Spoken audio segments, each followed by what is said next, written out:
दिन दिन दिवाळी, गाई म्हशी ओवाळी, गाई म्हशी कोणाच्या लक्ष्मणाच्या. दिवाळीचा पहिला सण म्हणजे वसुबारस.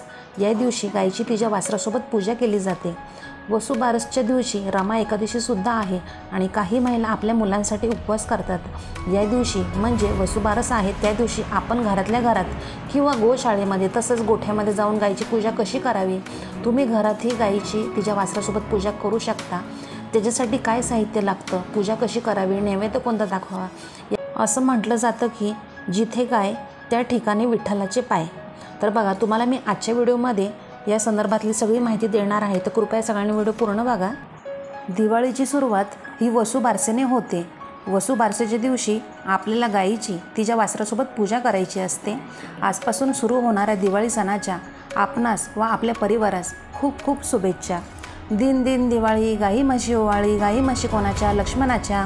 दिवाळीची सुरुवात ही वसुबारसेने होते. पहिला दिवा वसुबारसेला लावला जातो. गायीच्या पूजनानेच दिवाळीची सुरुवात केली जाते. यावर्षी वसुबारस आहे 28 ऑक्टोंबर, वार आहे सोमवार या दिवशी आहे आणि या दिवशी रमा एकादशी पण आहे. तर रमा एकादशी आणि वसुबारस ही एकाच दिवशी असते. अवधूत चिंतन श्री गुरुदेव दत्त. श्री स्वामी समर्थ. सगळ्यांचं आपल्या स्वामी सहस्मित यूट्यूब चॅनलवर खूप खूप मनापासून स्वागत आहे. तर आपण आजच्या व्हिडिओमध्ये बघणार आहोत, आता वसुबारस आहे 28 ऑक्टोंबरला, तर आपल्याला गायीची व तिच्या वासराची घरच्या घरी पूजा कशी करायची आहे आपण आज तेच बघणार आहोत. तर कृपया सगळ्यांनी व्हिडिओ पूर्ण बघा, म्हणजे कसं तुम्हालासुद्धा समजेल की आपल्याला साध्या सोप्या पद्धतीने घरच्या घरी पूजा कशी करायची आहे.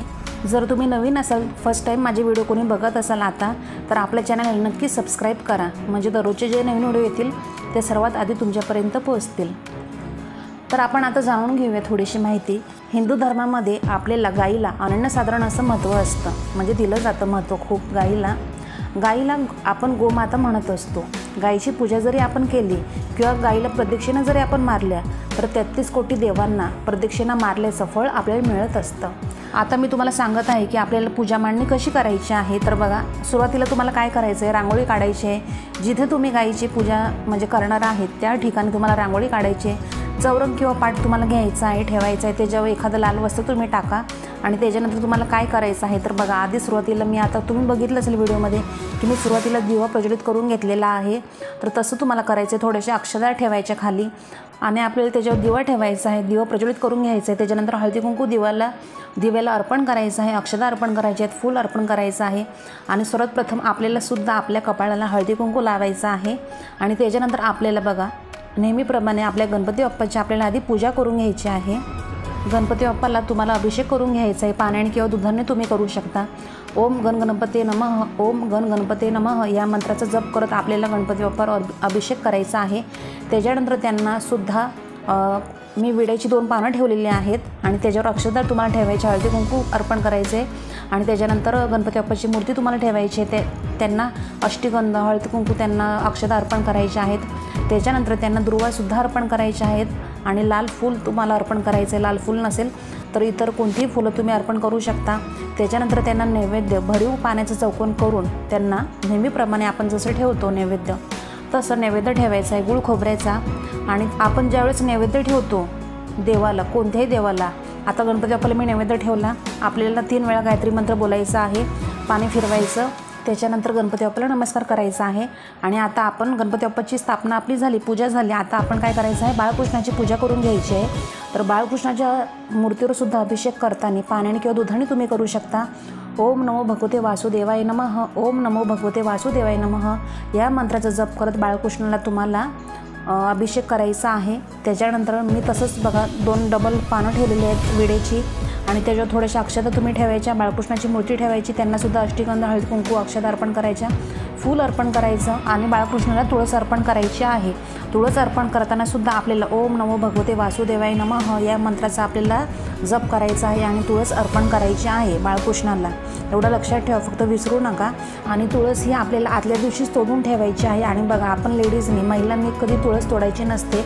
तुम्ही तुमच्या मिस्टर असतील त्यांना सांगू शकता किंवा तुम्ही तुमच्या मुलांना सांगू शकता, पण बघा, महिलांनी आपण तुळस तोडायची नसते, एवढं लक्षात ठेवा. आणि त्याच्यानंतर बघा, सर्वात महत्त्वाचं तुम्हाला सांगते, आता आपल्याला गणपती बाप्पाची पूजा झाली, बाळकृष्णाची पूजा झाली, आता आपल्याला गाईची पूजा करून घ्यायची आहे. आता माझ्या देवघरामध्ये गाय नाही आहे छोटीशी.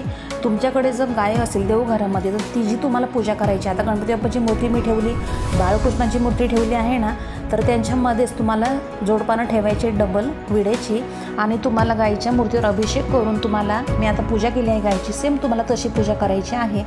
आता बघा मी इथं पूजा केलेली आहे गायीची. अक्षता थोड्या ठेवल्या मी खाली आणि त्याच्यावर गाय ठेवलेली आहे. तर तिला हळदी कुंकू अर्पण केलेलं आहे, अक्षता अर्पण करायचे, फूल ठेवायचे, तिला अर्पण करायचं आहे. तर आता नैवेद्य काय दाखवायचं आहे गाईला, तर गाईला फक्त गुळाचा नैवेद्य दाखवायचा आहे आणि त्याच्यावर तुम्हाला तुळशीपत्र ठेवायचं आहे आणि मग तुम्हाला नैवेद्य ठेवायचा आहे. कारण तुळशीपत्राशिवाय कोणताही देव अन्न ग्रहण करत नाही, त्यामुळे तुळशी ठेवणं खूप महत्त्वाचं आहे.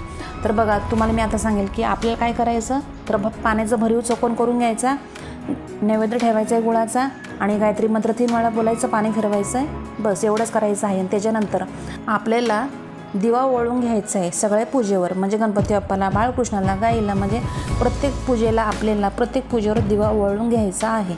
नंतर आपल्याला अगरबत्ती लावायची, धूपदीप ओवाळायचा आहे. त्याच्यानंतर तुम्हाला मी सांगेल आरती करायची आहे. तर आरती सुरुवातीला गणपती बाप्पाची करायची आहे तुम्ही आणि नंतर तुम्हाला आपल्या कृष्णाची आरती असते ती तुम्हाला घ्यायची आहे. तर या पद्धतीने तुम्हाला अशी आपली साध्या सोप्या पद्धतीने ही पूजा करायची आहे. तर ही पूजा वसुबारसेची आपल्याला कधी करायची आहे, सकाळी का संध्याकाळी, तर बघा तुमच्या मनावर.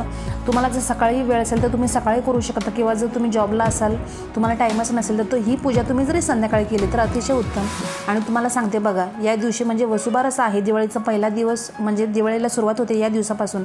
तर तुम्हाला तुमच्या घरामध्ये दीप प्रज्वलित करून घ्यायचे आहेत, म्हणजे तुम्हाला पंत्या लावायच्या आहेत, एवढं विसरू नका.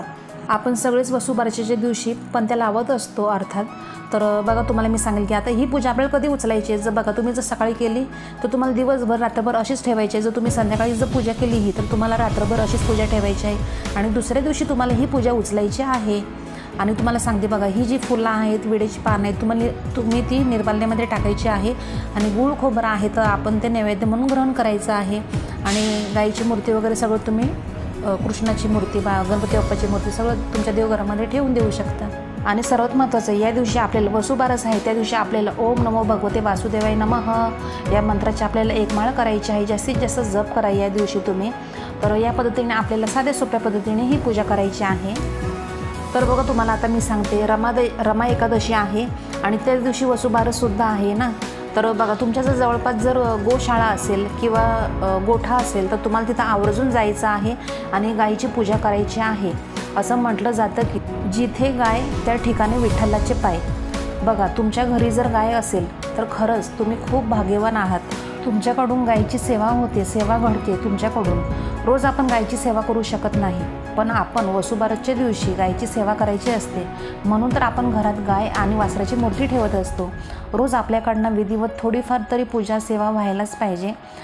आता सर्वात महत्त्वाचं तुम्हाला सांगते बघा, जर तुम्ही वसुबारसच्या दिवशी गोशाळेमध्ये किंवा गोठ्यामध्ये जर तुम्ही गेले गायीची पूजा करण्यासाठी तर या दिवशी बघा चणा डाळ आणि गहू खाऊ घालायचा नसतो गाईला असं म्हटलं जातं. म्हणून तुम्हाला मी सांगते, तर फक्त या दिवशी आहे ना वसुबारस आहे आणि त्या दिवशी रमा एकादशीसुद्धा आहे.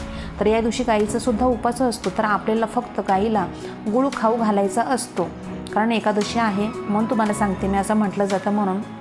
तर ज्यावेळेस आपण गायीची पूजा करायला जातो ना तर बघा तेव्हा कशी पूजा करायची, तर तिच्या पायावर पाणी टाकायचं आधी सुरुवातीला, नंतर हळदी कुंकू अक्षता अर्पण करायचे आहेत. त्याच्यानंतर बघा तुम्हाला जर शक्य असेल तर प्रदक्षिणा तुम्ही घालू शकता आणि गुळाचा नैवेद्य तुम्हाला तिला अर्पण करायचा आहे, दाखवायचा आहे. वसुबारस आहे आणि रमा एकादशीसुद्धा आहे. तर प्रत्येक महिला आहे ना, म्हणजे आई आहे ना, मुलांसाठी उपवाससुद्धा करत असते या दिवशी. तर तुम्हालासुद्धा करायचं असेल तर तुम्ही करू शकता. तुमच्याकडे जशी पद्धत आहे तसं तुम्ही करा मग. तर चला, तर आजचा व्हिडिओ इतकाच होता. अतिशय छोटीशी माहिती होती पण महत्त्वपूर्ण माहिती होती. तर आजचा व्हिडिओ तुम्हाला कसा वाटला, पूजा कशी वाटली, नक्की मला कमेंट करून सांगा. तर व्हिडिओ आवडला असेल तर आपल्या व्हिडिओला नेहमीप्रमाणे लाईक करा, शेअर करा आणि सबस्क्राईब अजून केलं नसेल तर नक्की सबस्क्राईब करा आणि कमेंट करायला कोणी विसरू नका. आपण दररोज अशा नवीन व्हिडिओमध्ये भेटत जाऊ. आजचा व्हिडिओ मी आपल्या स्वामी समर्थ महाराजांच्या रुजू करते आणि इथंच थांबते. धन्यवाद. श्री स्वामी समर्थ.